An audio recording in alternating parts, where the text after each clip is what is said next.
오늘 이야기할 건 그림 한 점이에요. 근데 이 그림이 보통 그림이 아닙니다.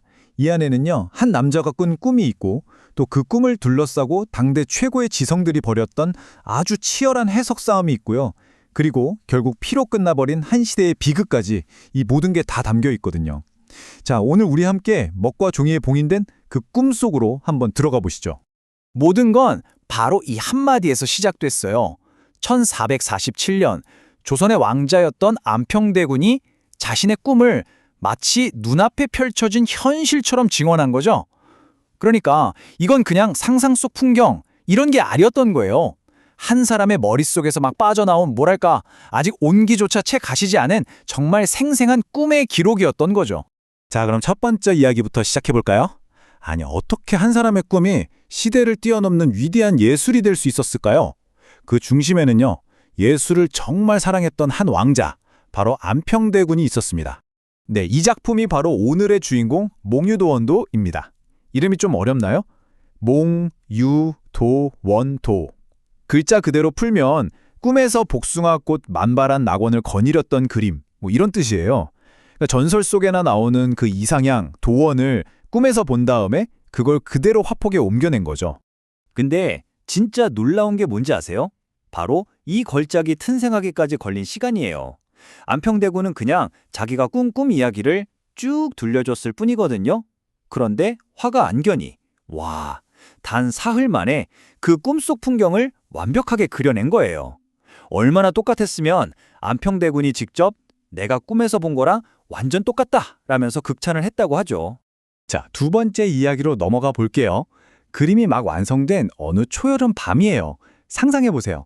아직 마르지도 않은 먹냄새가 방 안에 은은하게 퍼지고 드디어 몽유도원도가 처음으로 세상에 공개되는 순간입니다. 과연 그 역사적인 순간 분위기는 어땠을까요? 와, 이 자리에 모인 사람들의 이름 좀 보세요. 신숙주, 정인지, 이계.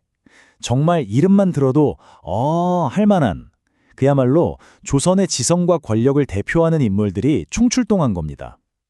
그러니까 이 그림은 태어나자마자 한 시대의 가장 뜨거운 지적 논쟁 그 한가운데에 서게 된 셈이죠. 그림을 본 신숙주가 딱 첫마디를 던집니다. 그는 이상향의 본질을 정확히 꿰뚫어 본 거예요. 도원이라는 곳은 바로 우리 눈앞에 펼쳐져 있는 것 같지만 사실은 현실에서 절대 닿을 수 없는 곳이라는 그 역설 말이죠. 이게 바로 몽유도원도를 둘러싼 첫 번째 해석이었습니다. 하지만 모두가 이 꿈의 아름다움에 막 감탄만 하고 있었던 건 아니었어요. 원로 대신이었던 하연은요, 이 완벽하게 고요한 풍경 속에서 오히려 뭔가 불길한 그림자를 읽어낸 거죠. 그의 경고는 마치 앞으로 닥칠 끔찍한 피바람을 예견이라도 한 듯 순식간에 방 안의 공기를 싸늘하게 만들었습니다. 자, 이제 세 번째 이야기로 가볼까요? 모두가 그림을 눈으로 볼 때 정말 신기하게도 단 한 사람, 그림을 귀로 들었던 사람이 있었습니다. 바로 궁중음악의 절대자 박연이었죠. 이 장면이 진짜 흥미로운데요. 다른 사람들은 다들 그림의 구도가 어떻고 붓터치가 어떻고 이런 걸 이야기하고 있는데 박연은 그냥 조용히 눈을 감아버려요. 아니, 눈으로 보는 예술작품 앞에서 스스로 눈에 가려버린 거예요. 왜 그랬을까요? 그는 붓과 먹이 만들어낸 이 풍경, 그 너머에 있는 소리를 듣고 있었던 겁니다. 그리고 눈을 감고 있던 그가 이런 시를 읽습니다. 이게 무슨 뜻이냐면 그림 속에서는 보이지도 않는 그 계곡물 소리 있잖아요. 거기서 그냥 물소리가 아니라 하늘의 오케스트라, 천상의 음악을 들었다는 거예요. 와, 꿈속 풍경이 음악으로 바뀌는 정말 대단한 순간이죠. 박연의 이 해석 하나로 그림의 차원이 완전히 달라져 버립니다. 몽유도원도는 이제 더 이상 눈으로만 보는 그림이 아닌 거예요. 귀로 들을 수 있는, 소리를 품고 있는 그런 예술작품으로 재탄생한 거죠. 자, 네 번째 이야기입니다. 밤은 점점 깊어가고 그때 마지막으로 이 그림에 대한 해석을 내놓을 한 남자가 등장합니다.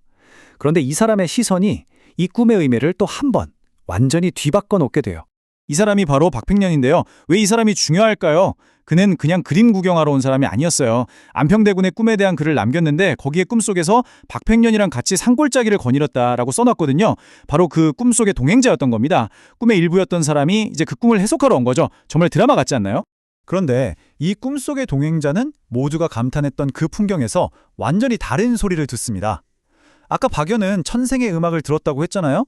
바로 그 똑같은 계곡물 소리에서 박팽년은 무언가가 사라지고 떠나가는 소리를 들었던 거예요.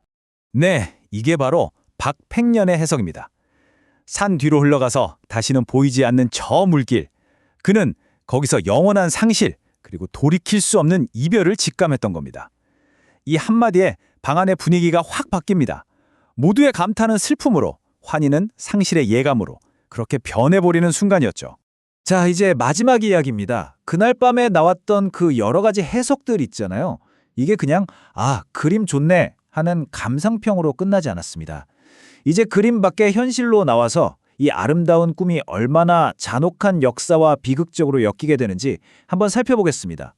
안평대군이 꿈에서나마 함께 걷고 싶어 했던 사람, 박팽년. 결국 그 두 사람의 인연은요, 아름다운 꿈의 기록 이걸 넘어서서 아주 차갑고 끔찍한 운명의 예언처럼 되어버렸습니다. 이 연표를 한번 보세요. 정말 기가 막힙니다. 그림이 그려지고 나서 불과 6년 뒤에요. 이 꿈의 주인이었던 안평대군이 자신의 숙부 수양대군에게 역모로 몰려서 비참하게 죽음을 맞이합니다. 그리고 거기서 끝이 아니에요. 또 3년 뒤에는 꿈속의 동반자였던 박팽년 역시 단종 보기를 꾀했다는 이유로 처형당하고 말죠. 결국 잔혹한 역사는 이 그림의 의미를 영원히 바꿔버린 겁니다. 몽유도원도는 이제 그냥 아름다운 이상향, 그런 그림이 아니에요.